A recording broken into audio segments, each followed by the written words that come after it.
सास का कायाकल्प। राधा को अपनी सास से बहुत प्यार था। मम्मी जी, आपकी साड़ी कितनी प्यारी लग रही है।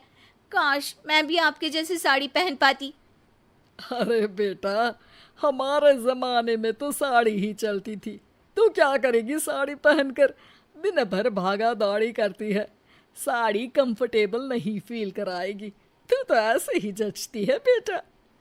राधा सास को लेकर घूमने जाती, सैर करती और उनसे खूब बातें किया करती थी। एक दिन, अरे राधा और माँ सुनो, अब हम लोगों को बम्बई चलना पड़ेगा। मेरी नई नौकरी वहीं लगी है। अरे वाह माँ, कितना मजा आएगा ना। अरे नहीं नहीं, मैं नहीं जाऊंगी। बड़ा शहर, बड़े लोग, मेरा दिल नहीं लगेगा। अरे माँ, मैं हूं ना आपके साथ। और सारा परिवार बड़े शहर में शिफ्ट हो जाता है। एक दिन, राधा, तू भी अब नौकरी में जाने लगी है। मैं तो बोर हो जाती हूँ। सोच रही हूँ आसपास की औरतों से दोस्ती कर लूँ। हाँ हाँ माँ, और क्या। यहाँ की औरतें तो किटी पार्टी और बहुत सी फन लविंग एक्टिविटी करती हैं। तो बेटा, दो चार फन लविंग से मुझे भी मिलवा देना।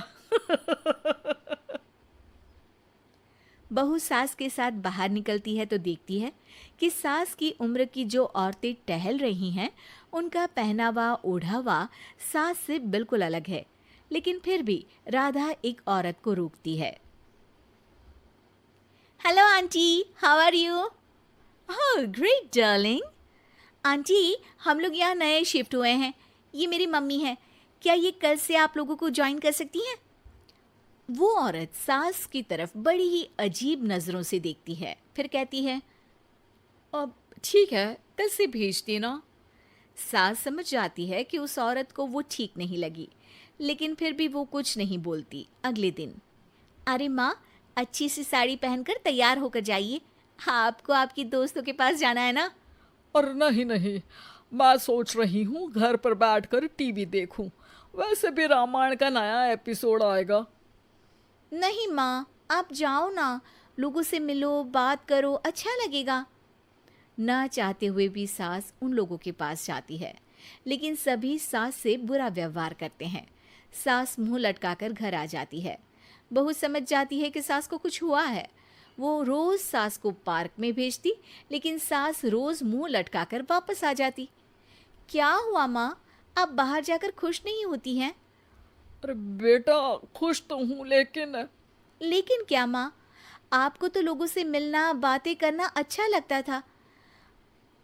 मैं देख रही हूँ कि आजकल आप बाहर से आती हैं तो परेशान सी दिखती हैं। सास कुछ नहीं कहती, अपने कमरे में चली जाती है। अगले दिन राधा चुपके से सास के पीछे पार्क में जाती है। हेलो, कैसे हैं आप लोग? एक औरत मुंह बनाकर साइड हो जाती है। सभी एक दूसरे से बात करती हैं, लेकिन राधा की सास साइड में चुपचाप अकेली बैठी रहती हैं। राधा घर आती है और सास के वापस आने का इंतजार करती है। सास मुंह लटकाकर घर आती है। अरे मम्मी जी, तब से इंतजार कर रही हूँ, जल्दी तैयार हो जाइए, मार्केट जाना है। राधा सास को लेकर बाजार जाती है और उन्हें कुछ मॉडर्न कपड़े दिलाती है। अगले दिन सास उन कपड़ों को पहनकर पार्क में जाती है। Oh my god, you are looking gorgeous. Beautiful top, कहाँ से लिया? हे, मेरे घर में कल किटी है, तुम जरूर आना। अजीब औरतें हो तुम लोग। मैं रोज आती थी तब तो तुम लोग सीधे मुंह बात भी नहीं करती थी। आज इन कपड़ों को देखकर तुम मुझे घर बुला रही हो।